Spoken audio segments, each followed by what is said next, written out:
Wow, what a year for new bike launches. 2018 has been off the scale for new bike launches. I don't know where to start. Probably the fastest moving category is the adventure and gravel bike market. So these are bikes designed for being good on the road and off road and really can do a bit of everything. And they're really tapping into this emerging trend for adventure riding and bike packing. These bikes can do everything: commuting, club riding, sportives, going off road in the woods, cyclocross. Pretty much they're not limited. Very limited by your imagination. So really interesting developments in that category. Back to conventional road bikes, and we're seeing some really interesting developments in the aerodynamic sector. So aero road bikes like the Venge, the new Cannondale System 6, these bikes are really starting to show that you can have an aerodynamic road bike with less of the compromises that you had with a previous generation aero bike. So that big weight penalty, that stiff, harsh ride, those things have been banished to the history books. Now we're looking at really quite credible alternative to a regular road bike in an aerodynamic package. So you can go faster but not be held back on the climbs and on rough roads and so on. So some interesting stuff happening there.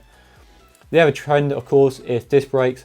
We're seeing a lot of new bikes being launched with only a disc brake option. Now some manufacturers are bucking the trend and still keeping both camps happy with a rim brake option and a disc brake option, but quite a few manufacturers, like Specialized with new Venge aero bike for example, is only offering a disc brake version. Now they make valid reasons for why they're only offering disc brakes, but we're starting to see that switch towards disc brakes become the dominant braking choice in the market now. So, but there are still plenty of rim brake options out there, and in a future video maybe I'll do a roundup of rim brake options you can buy now. So, but yeah, disc brakes are happening. Really, there's no way of stopping that trend, I'm afraid. So in this video, as the title says, I've picked 6 bikes that I'm looking forward to riding and testing in 2019. So most of the bikes being launched in 2018 aren't available till the end of the year or 2019. They're effectively 2019 model year bikes.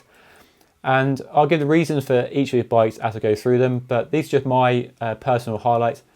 I'd love to hear what you guys are looking forward to riding, testing or even buying in 2019. So let me know in the comment section below which bikes you're excited about. I'd love to hear which bikes you're interested in and why you're interested in those bikes. So let's crack on with my first bike.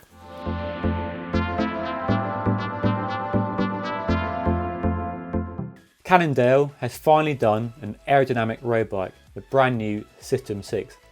It's late to the party, but it's boldly claimed to be the world's fastest road bike. That's a big claim indeed. Cannondale loves a bit of integration and has designed a new handlebar and even its own wheels for this new bike. And it's disc brakes only, which are the trend we're seeing on many of the latest new aero road bikes. It's not a looker in my opinion. It's certainly not as pretty or classy as the Super 6, still one of my all-time favourite road bikes, but hopefully it rides better than it looks.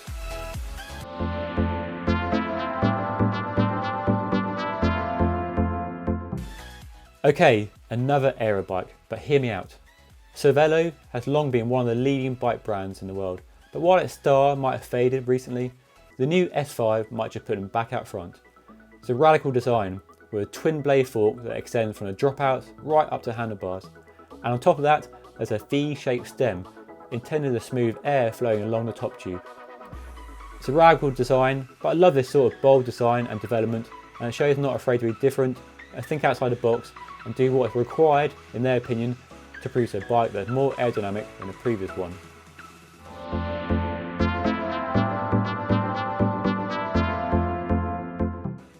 Nobody gets out of bed excited about buying or riding a giant, but it makes some bloody good bikes, and a Defi Endurance bike is an underappreciated bike in this category. I first rode it at its launch in 2015, where it moved wholesale over to disc brakes, and I loved it. Really nice riding bike. For 2019, it's a case of evolution rather than revolution. So a bigger tyre clearance, a push on tubeless tyres, which I think is a really smart move, and they're even chucking in their own power meter as well, a proper dual-sided power meter too. So we're going to start seeing power meters becoming standard equipment on bikes, and not just race bikes, but endurance bikes, a lot more in the future.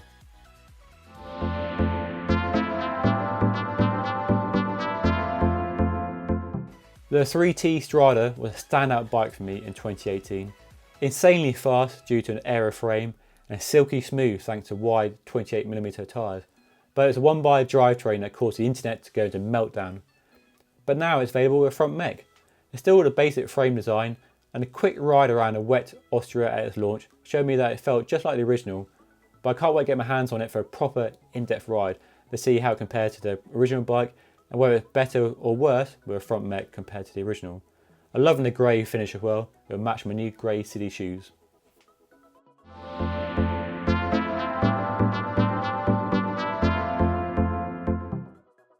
That's enough about road bikes. Let's turn my attention to adventure and gravel. And this new Kinesis G2 looks really good, and not just because it costs £1,500 for a complete bike. It's a good looking aluminium frame with a carbon fork and space for up to 40mm tyres, and a mudguard mounts as well for winter duties. The price, that includes a solid SRAM Apex 1 group set, so wide range gearing and powerful disc brakes as standard. It looks really good on paper, and hopefully it rides just as good as it looks.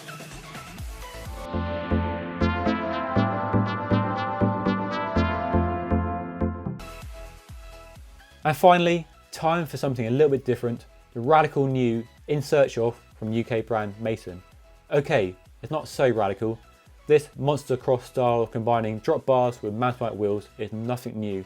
The Salsa Cutthroat has done this for many years. But the new Mason ISO, to shorten its name, looks really interesting and exciting from a company that brought us the bokeh, the resolution and the definition. You've got a custom steel frame with customised tube shapes, dropper post and mudguard compatibility, and a really neat integrated rack and mudguard on the all new fork. It's a bike that blurs the already thin line between a gravel and a mountain bike, and it looks like a lot of fun, and I can't wait to ride it. Well, there we go, an interesting selection of 6 bikes, I hope you agree. Road race bikes and gravel bikes, an interesting diverse selection. These are bikes I can't wait to get my hands on in 2019 and give you guys a full review on the bikes and let you know what I think of them. But I want to know what you think, so let me know what bikes from my list you're really interested in, and if there are bikes I haven't included that you are excited about, definitely put those in the comment section below. I'd love to hear what you guys are excited about for 2019. But if you watched this far, thanks for watching, and don't forget to like this video and subscribe to our channel so you don't miss any future videos from myself and the rest of the road.cc team. But as ever, that's all for now. Thanks for watching, and I'll see you all again next time.